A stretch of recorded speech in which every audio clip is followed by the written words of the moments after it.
Sushant Singh Rajput case की जांच 302 यानी कि हत्या के एंगल से होगी। नमस्कार दोस्तों, आप सबको पता लग गया होगा कि एनसीबी की चार्जशीट में रिया चक्रवर्ती को मुख्य आरोपी क्यों बनाया गया है। अब ये चीज निकल के आ रही है, एनसीबी की चार्जशीट में लिखा हुआ है कि रिया चक्रवर्ती को मुख्य आरोपी इसलिए बनाया गया क्योंकि उसने एक्सेप्ट किया है कि 2019 में नवंबर से वो ये सारा काम कर रही है, जिस काम की वजह से आज एनसीबी के शिकंजे में कस चुकी है रिया चक्रवर्ती। जी हाँ, ड्रग्स का धंधा जो चल रहा था आज के टाइम पर, कहा जा रहा था कि मेन धंधा जो एक्यूज्ड है टोटल 33, उसमें से रिया चक्रवर्ती ये काम कर रही थी, जिसमें वो सेल परचेज का काम चल रहा था ड्रग्स का, साथ में शौविक चक्रवर्ती।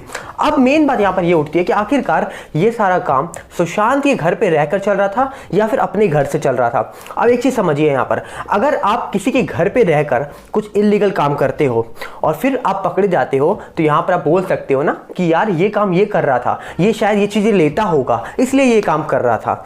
साफ मेरा मतलब कहने का है, अगर आप किसी और के घर पे जा रहे हो और कोई इलीगल काम कर रहे हो, तो अगर आप पकड़े जाओगे तो आप डेफिनेटली बोलोगे ये काम मैं नहीं करता, ये काम तो ये लड़का करता था, ये लड़की करती थी, मैं नहीं करता था। तो यही चीज आज हो रही है। सुशांत के ऊपर आरोप लगाए गए कि सुशांत ड्रग लेता था, पर यहां पर एनसीबी की लिस्ट में क्यों आरोपी बनाया गया है रिया चक्रवर्ती को? क्योंकि रिया चक्रवर्ती ड्रग्स का धंधा कर रही थी, ड्रग्स का बिजनेस कर रही थी, सेल परचेज कर रही थी, क्या कर रही थी?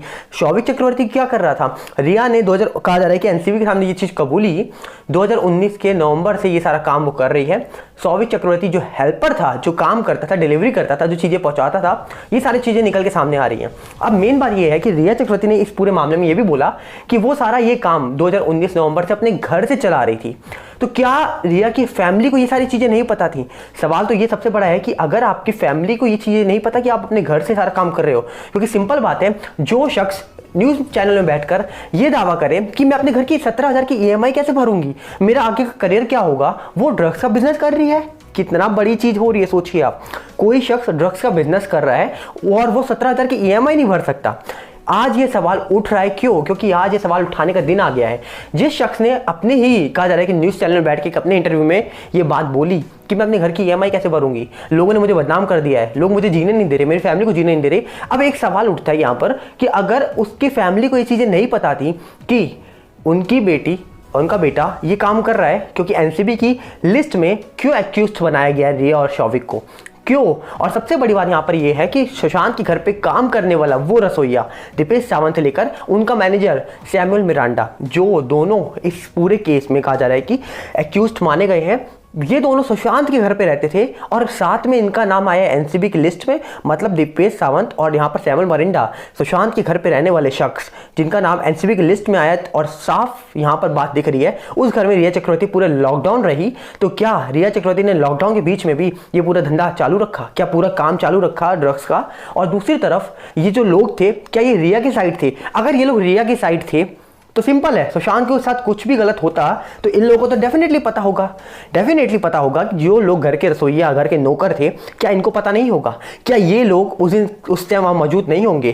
क्या इन लोगों के सामने कुछ ऐसा नहीं हुआ होगा जो आज देश की जनता सवाल पूछ रही है?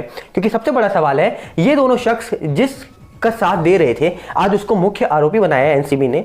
तो क्या ये लोगों को नहीं पता होगा कि सुशांत के साथ क्या हुआ? बड़ा सवाल ये है। और पूरे लॉकडाउन सुशांत के साथ रहने का क्या मतलब, उस घर में रहने का क्या मतलब? अगर आप किसी रिलेशन में हो, ठीक है आप रहो, पर जब आपका नाम एनसीबी बोल रही है कि मुख्य आरोपी में आपका नाम है, एक्यूज्ड बना चुकी है आपको, आपके खिलाफ सेक्शन 27 लगी है, जी हाँ, तो सेक्शन 27A की धारा लगाई गई है, तो समझ सकते हैं आप इस पूरी धारा का मतलब 10 से 20 साल की जेल। और अब यहाँ पर रिया चक्रवर्ती के जो लॉयर है वो भी निकल के आए हैं, उन्होंने बोला ये तो एक फुस्सी बम जैसा है जो धारा लगाई गई है एनसीबी की ओर से। सवाल ये उठता है कि 62,000 जो कहा जा रहा है पेजेस हैं, जिसमें 50,000 सॉफ्ट कॉपी हैं, 12,000 हार्ड कॉपी की जो पूरी चार्जशीट दाखिल की है एनसीबी ने। अब ये पूरी चार्जशीट को एक दिन में कैसे पढ़ लिया उनके लॉयर ने? सवाल उठाए यहाँ पर, क्योंकि यहाँ पर देखा जाए तो अब बड़े सवाल उठ रहे हैं। क्या रिया चक्रवर्ती सुशांत के घर रहकर या अपने घर सुशांत को ले जाकर, जो वीडियो वायरल हो रही थी, जो जी न्यूज़ के चैनल एक है जिन्होंने अपने चैनल में बहुत सारी सुशांत की वीडियो चलाई थी, जिसमें दावा कर रहे थे कि सुशांत ड्रग लिया हुआ दिख रहा है, सुशांत अजीब सी हरकतें कर रहा है। सवाल ये उठता है, जिस शख्स का नाम इस पूरी लिस्ट में है, जिस पूरी लिस्ट में एनसीबी की लिस्ट में दिख रहा है, क्या ये इंसान, ये लेडी कुछ भी किसी को मिला के, या आप किसी के घर पर हो, आप उस कोई गलत इलीगल काम कर रहे हो और आप किसी को कुछ भी किसी के अंदर डाल के दे रहे हो, उसके बाद वो शख्स को नशा हो जाए उस चीज़ का, आप उसकी वीडियो कैप्चर कर लो, सिंपल है, सामने आ गया कि यार इसने तो ड्रग लिया है, मतलब यही ड्रग्स का काम करता है, इसके पीछे ड्रग्स मंगवाए जाते थे। पर यहाँ पर एनसीबी की चार्जशीट में एक चीज़ और आई है। एनसीबी की चार्जशीट में एक चौंकाने वाली चीज़ ये आई है कि एनसीबी ने ये बोला कि रिया चक्रवर्ती सुशांत के लिए ड्रग्स मंगाया करती थी। दीपेश सावंत सुशांत के लिए ड्रग्स लाता था। क्यों? क्योंकि यहाँ पर ऋषिकेश पवार जो है, इसने दावा किया था, अब जब इसको एनसीबी ने पकड़ा था, इसने दावा किया कि दीपेश सावंत लेके आता था ड्रग्स, देता था सुशांत को, ऐसी खबरें इसने बोली। तो यहाँ पर सवाल ये उठता है, ये तो सुशांत के ऊपर एक दाग लग रहा है, पर यहाँ पर सबसे बड़ा सवाल ये उठ रहा है कि रिया चक्रवर्ती, शौविक चक्रवर्ती अगर ये काम करते थे तो क्या उनकी फैमिली मेंबर्स को ये बातें नहीं पता थी? सवाल तो ये उठता है कि उनकी फैमिली मेंबर्स को ये बातें नहीं पता थी, क्योंकि अगर आप भी एक अच्छी फैमिली से बिलोंग कर रहे हो और आप कुछ गलत काम करते हो तो डेफिनेटली आपकी फैमिली को वो चीज़ें पता होती हैं। पर आज यहाँ पर एक बड़ी चीज़ निकल के आई है कि रिया चक्रवर्ती ने जब ये चीज़ें कबूल करी है, एनसीबी की चार्जशीट में ऐसी चीज़ लिखी हुई है कि 2019 नवंबर से ये सारा मामला जो है, यहाँ पर बोला रिया ने सारा वो काम अपने घर से कर रही है, और यहाँ पर ये बोला गया एनसीबी की ओर से कि सारा पैसा रिया खुद लगाती थी। अब सवाल यहाँ पर ये है, इतनी फिल्में नहीं करी गई, इतना पैसा नहीं कमाया गया, यहाँ पर मिडिल क्लास फैमिली से जिन्होंने बोला कि मैं रेंट के मकान पर हूँ, ऐसा कुछ बोला था उन्होंने इंटरव्यू में, 17,000 की ईएमआई मैं कहाँ से भरूंगी जो मैं घर परचेस कर रही हूँ या जिस घर में वो रह रही हैं, तो फिर क्या वो खुद ये बड़ा बिजनेस चला सकती हैं? और अगर वो ये सारा सामान मंगवा भी रही थी तो कहाँ से आ रहे थे पैसे? सवाल तो ये उठ रहा है, ये पैसे कहाँ से आ रहे थे अगर ये पूरा सामान जो था वो खुद अपने पैसे से मंगा रही थी? क्योंकि ये दावा हुआ था कि एचडीएफसी के बैंक से वो सारी पेमेंट करती थी, तो उस बैंक के अंदर पेमेंट डाल कौन रहा था? आपको याद होगा एक चीज़ निकल के आई थी जब ईडी आई थी इस केस में, ईडी ने बताया था कि सुशांत के अकाउंट से सुशांत कुछ अमाउंट जो ट्रांसफर करते थे लोगों की हेल्प करने के लिए, कुछ चैरिटी के लिए, जो एक शायद केरला की कुछ चैरिटी में या वहां पर दिए गए थे, ताकि वहां के बच्चे जो है वो डेवलप हो पाए, वो डांस के लिए, एक्टिंग के लिए थोड़ा प्रमोट करें उनको, ताकि वो आगे बढ़े। तो वहां पर सुशांत ट्रांसफर करते थे पैसे, वहां पर कई लोगों के पहले कांटेक्ट होते थे ताकि सुशांत यहां से ट्रांसफर करे उस अकाउंट पे, वहां से आधे पैसे या कुछ अमाउंट उनके अकाउंट में आ जाए जो बीच के लोग बैठे हैं। और उसमें किसका नाम आया था आप सब वो जानते होंगे, जब ईडी की वो लिस्ट खुली थी। और रिया चक्रवर्ती का बार बार गोवा से दिल्ली, गोवा से मुंबई जाने का क्या मतलब? बार बार, एक बार नहीं बार बार। तो यहाँ पर एक जो बड़ी चीज निकल के आ रही है इस पूरे मामले में कि आखिरकार एनसीबी की चार्जशीट में ऐसा क्या है जिसकी वजह से रिया चक्रवर्ती को मुख्य आरोपी बना दिया गया है। और बोला जा रहा है कि रिया चक्रवर्ती इस पूरे केस में इंक्लूड है, और रिया चक्रवर्ती के जो लॉयर हैं उन्होंने बोला कि ये एक फुस्सी बम है। अब सवाल ये उठता है कि समीर वानखड़े जी एक तरफ खड़े हैं रिया चक्रवर्ती के जो लॉयर हैं वो, तो दोनों लोगों में से आप सोचिए, दोनों एक बड़े लॉयर हैं और एक बड़े एनसीबी के ऑफिसर हैं। दोनों छोटे नहीं पद में नहीं है, दोनों एक बहुत ही बड़े पद में है। एक अच्छे ऑफिसर है, एक आ जाए एक बड़े लॉयर है। तो दोनों साइड से ये कैसे हो सकता है?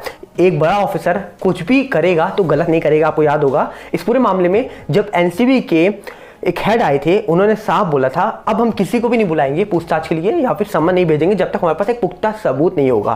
तो इतनी बड़ी चार्जशीट दाखिल करने का मतलब इनके पास बहुत बड़े बड़े सबूत हैं, तभी दाखिल करी गई है।